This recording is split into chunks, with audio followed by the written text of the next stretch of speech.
on the implementation of conservation agriculture. So to begin with, for the past 3 decades to 4, Zambia has experienced high number of deviations to its rainfall patterns, and this has increased droughts, especially in the southern part of Zambia, that's Central Province and southern part, which are ecological zone 1 and 2.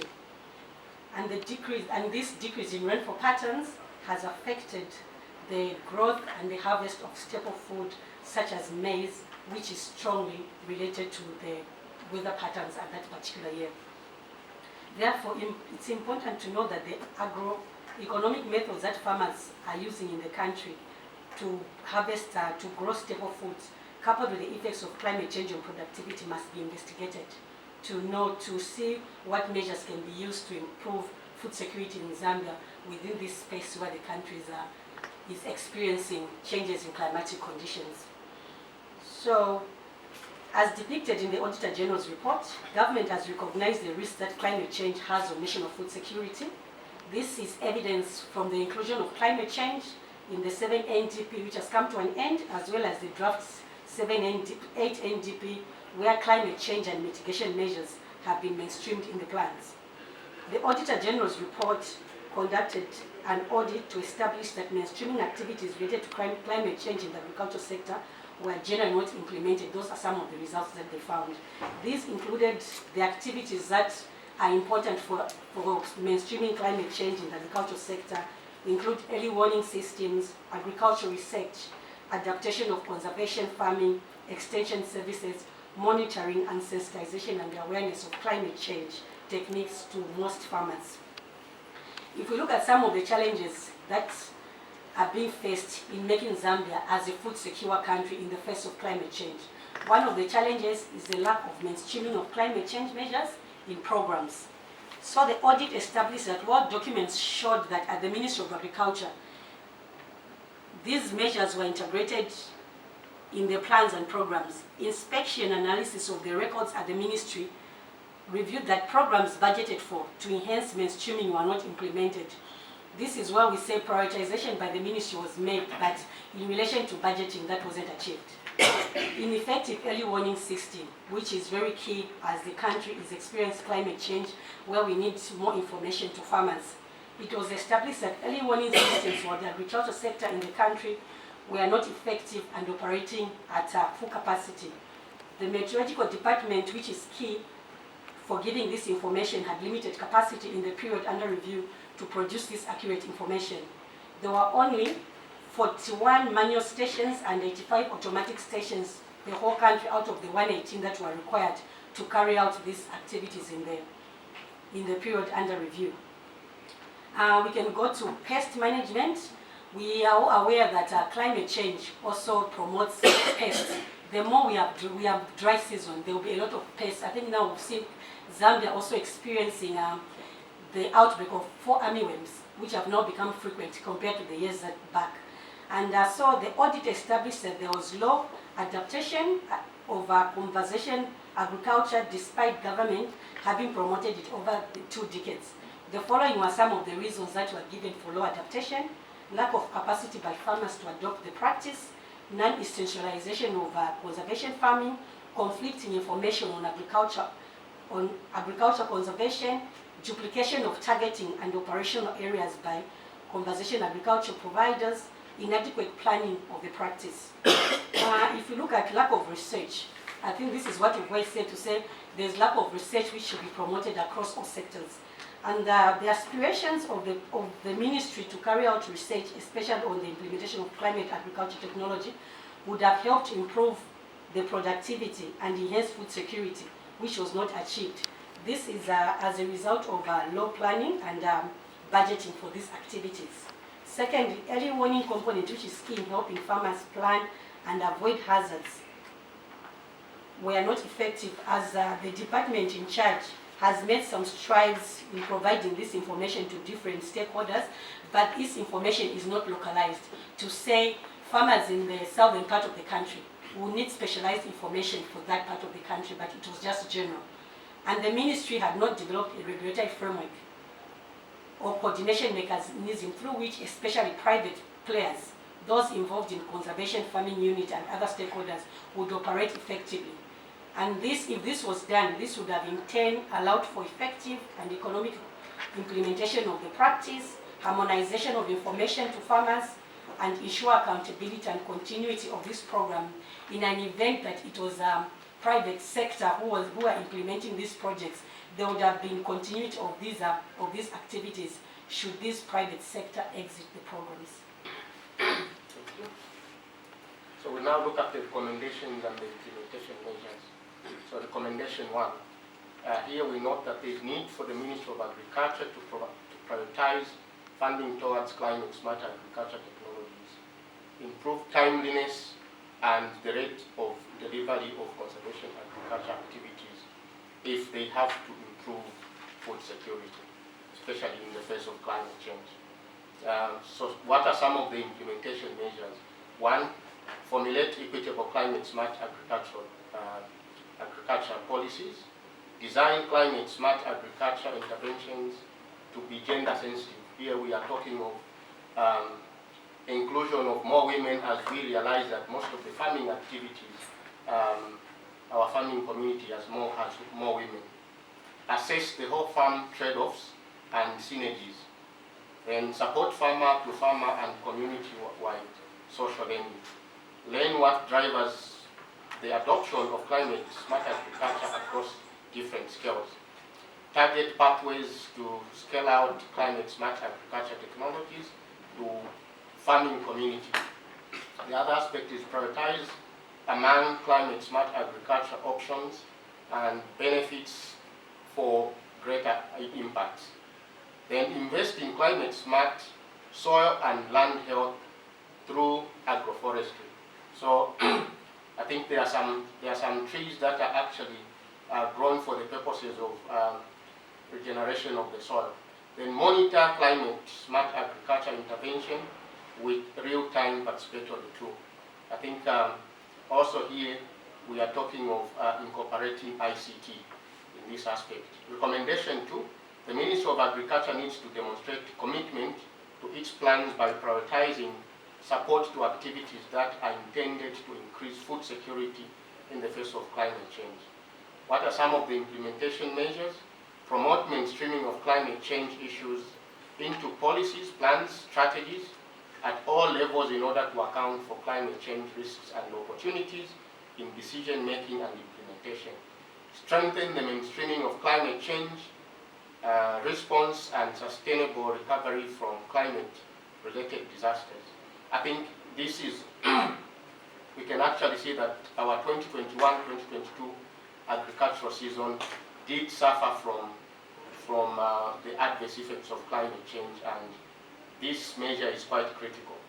Then promote strategic environmental assessment as a tool for integration of low emission principles. So here we are talking of strategies that would actually promote agricultural principles that lead to low emission of gases that promote that actually affect the environment. Then promote mainstreaming of gender into all climate change programs under the Ministry of Agriculture. So here the Ministry of Agriculture has so many programs. They range from nutrition, they range from extension, they range from crop husbandry and so on. So we want to ensure that in all these, across all these programs, gender should be mainstreamed. And the Ministry of Education needs also, they also need to work hand in hand with the Ministry of Education in order to facilitate the mainstreaming of climate change and food security issues into their curriculum. Then develop and implement codes or standards that promote adaptation and mitigation in agri-infrastructure development. Then promote integration of climate change consideration by the local authorities. So here the local authorities are also being urged to be agents to support efforts in combating climate change. Recommendation 3, government needs to consider using FISIP to enable more farmers affected by climate change to scale up the adoption of conservation agriculture technologies as the country transition to the Agricultural Comprehensive Program. in the process, I think I need to emphasize here that in the process that we are transiting, and we are aware that FISIP did try to incorporate legumes into the program. It would be important that this measure is maintained, because certain legumes are actually drought resistant or resilient to climate shocks. And so it would be important that certain legumes are incorporated into the program to ensure that there is issues to balance with the economic risks that come around with the effects of climate change. So what are some of the implementation measures? Prioritize the transition from FISIP to electronic e-voucher, which allows more farmers to have access to agricultural inputs or technologies of their choice. Because the farmer can actually choose to say, no, from what is available, I basically just want to go and grow cowpea, or to go and grow maybe other legumes that are more resilient in that particular area. Then the other aspect is to further expand the range of crops to be included in FISIP. I think the problem with FISIP is that it is too much narrowed, and these policies are much more centered on maize or the monocrop type of agriculture, which is not actually much more responsive to the effects of climate change. We need to broaden our scope in terms of what crops might be in this basket. And we also urge an increase in the budgetary allocation to FISIP in the national budget. Attach, yes, it is true that we understand the country is in financial stress, but I think the increase should be in line with the idea of increasing food security and ensuring that the implementation is smartly followed.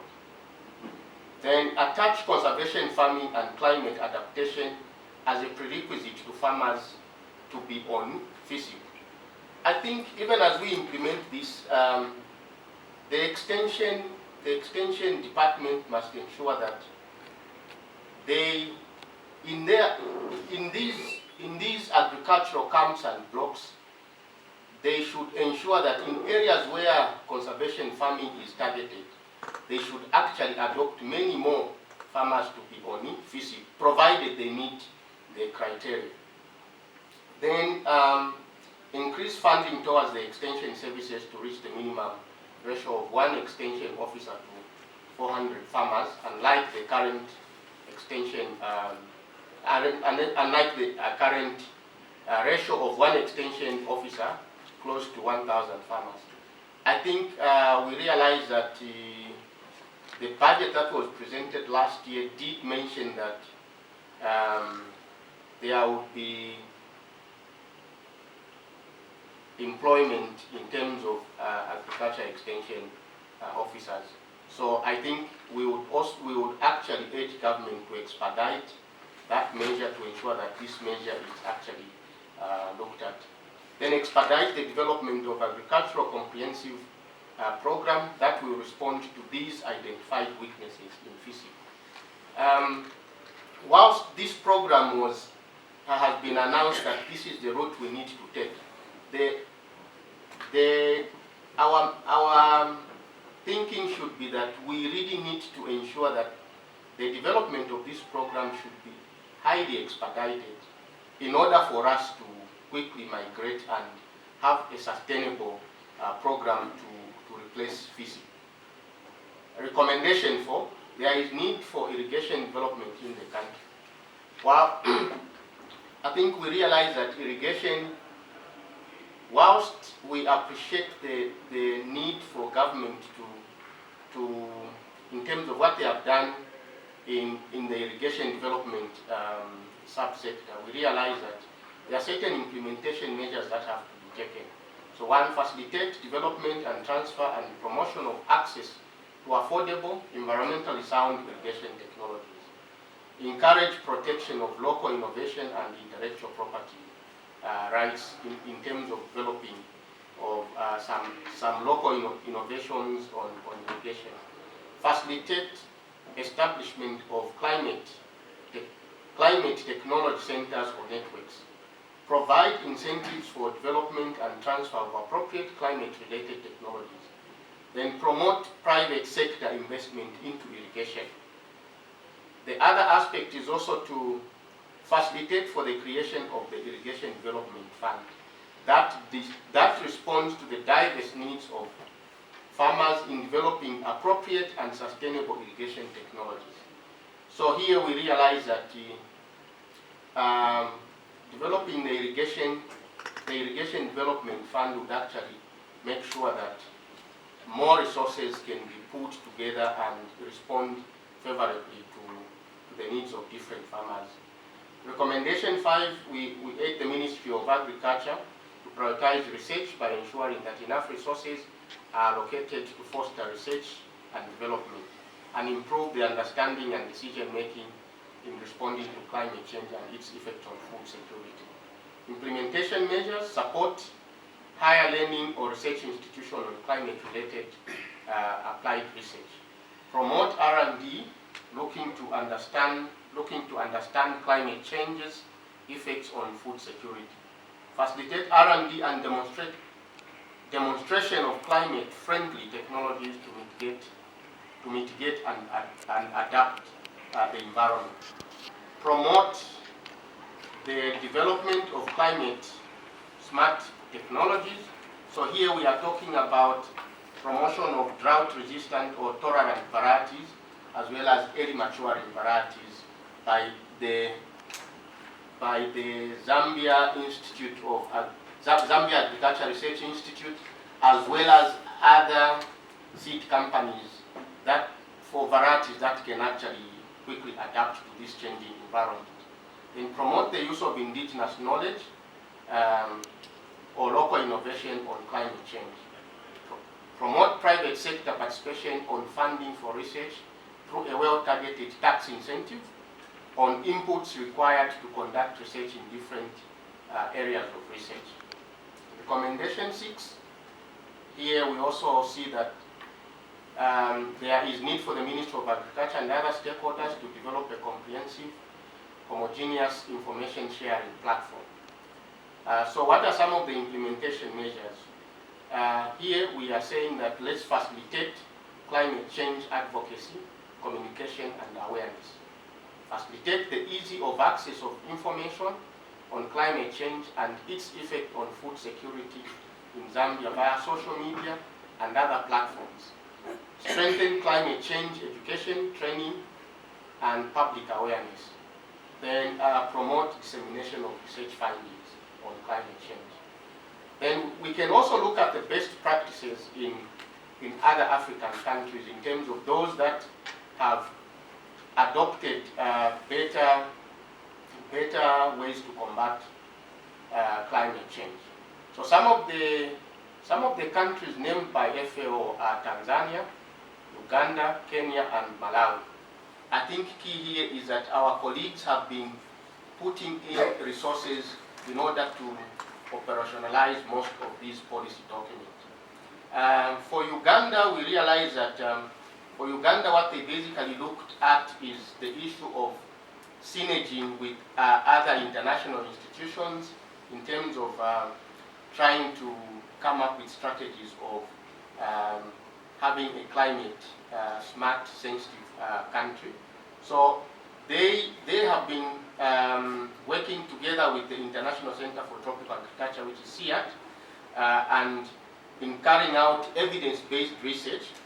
And so the most promising climate smart agriculture practices were implemented and appraised at local level to identify perceived benefits and barriers of adoption. Then they also did provide coordinated climate change engagements, and that improved the skills for adaptation planning, which promoted the creation of climate change policies that are resilient and gender responsive. So what are some of the things that Zambia can learn from this?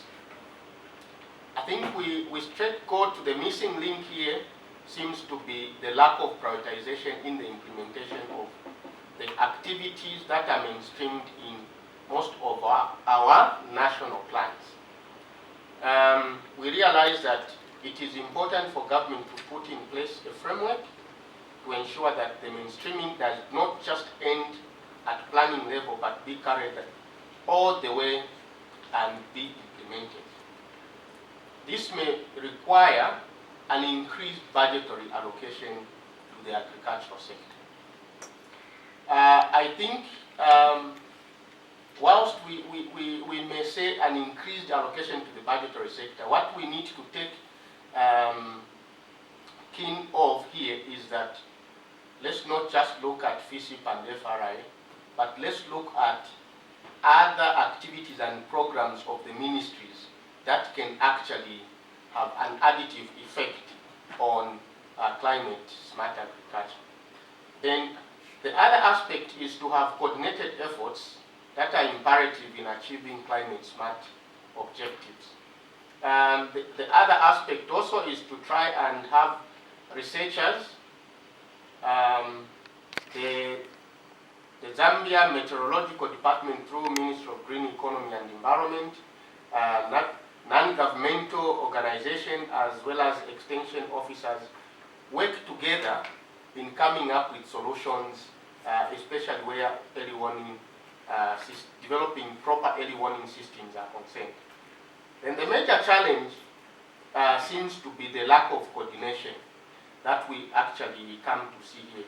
The lack of coordination amongst players in the sector. This is quite evident because sometimes some of the information that is released by the meteorological department is not fully shared across all the key players in the industry. And then sometimes it is also I can give an example. When I was doing my research, that I had to find it very difficult for me to access key data on climate until I was given a link by an organization that is based in Botswana but carrying out some climate-related data monitoring here in Zambia. So the procedures that are involved in trying to access climate-related data also needs to be easy. In conclusion, we realize that there is need for policy framework which is already in place, as evidenced by the national plans such as the 7th and 8th national development plans and the national agricultural policy, to ensure that we ensure that these plans actually more funding is provided to allow for smooth implementations of programs that actually would promote food security in the face of climate change. Thank you. Of Central Province, Lusaka, there is a reduction of rainfall, and it has led to the reduction of the production of maize production. Now, according to your research, your analysis, reduction in rainfall, are you able to give us the percentage, in percentage terms, how much rainfall, we have lost, in terms of percentage, and even on the reduction of a production, are you able to give us figures in percentage term, that whether the reduction in rainfall, can be equal to reduction in production, or maybe the production we have reduced more than the rainfall, or maybe the rainfall we have reduced more, but on the production, at least maybe we have gained a little bit more. Where have we reduced here in this country? Where is the highest reduction? Is it on the production or on the rainfall side? I think you do understand that. You are able to share with us that. Thank you. Well, in terms of numbers, this is something that we may need to look at and be able to share with you later on. But yes, you will attest to the fact that we did mention that there has been high correlation of reduced rainfall versus reduction in production of our staple food crop in the areas that have been affected, either by the extreme events of rainfall reduction, as well as maybe issues to do with floods. You may be aware that the southern province did experience both events. There were some floods destroying certain major crops, as well as droughts in some areas towards the end, and that actually led to some of the crops for those that were to mature not actually maturing as expected, and so there are all those things that you would factor in. Scientifically, would say the grain weight for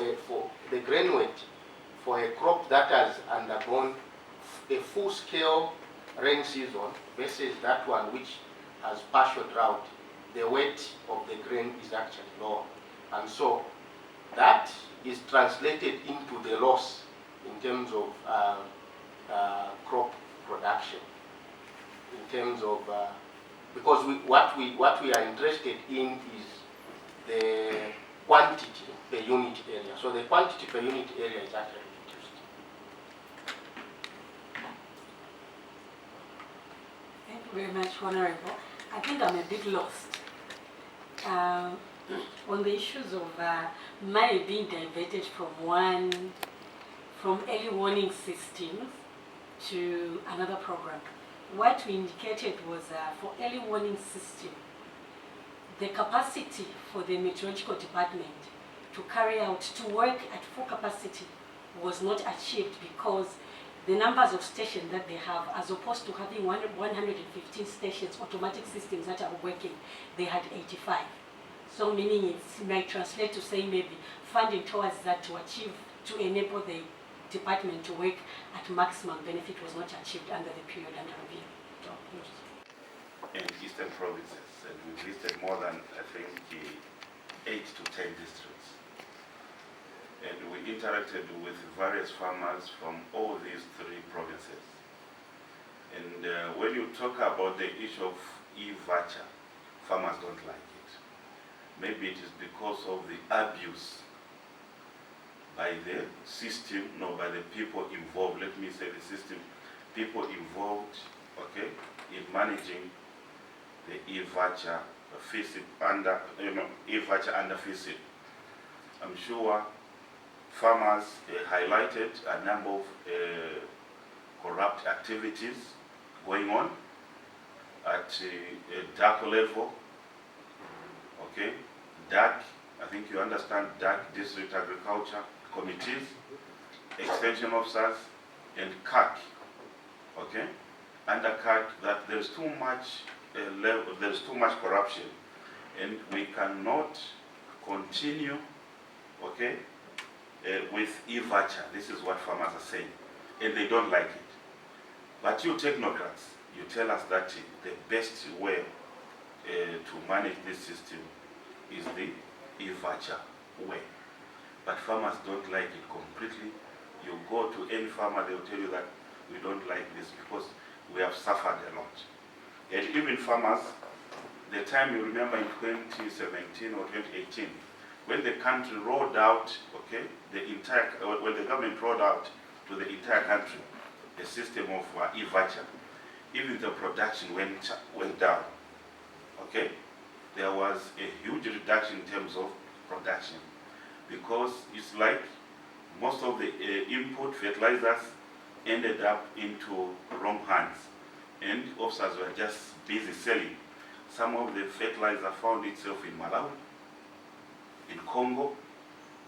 Then when it came, maybe this last year, every farmer received input because of direct input support program.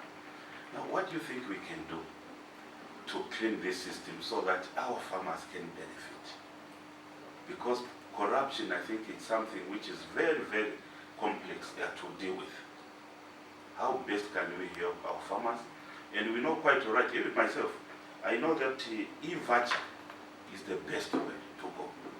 But farmers, because they have experienced both systems, okay, which has worked better to them, it is DIS.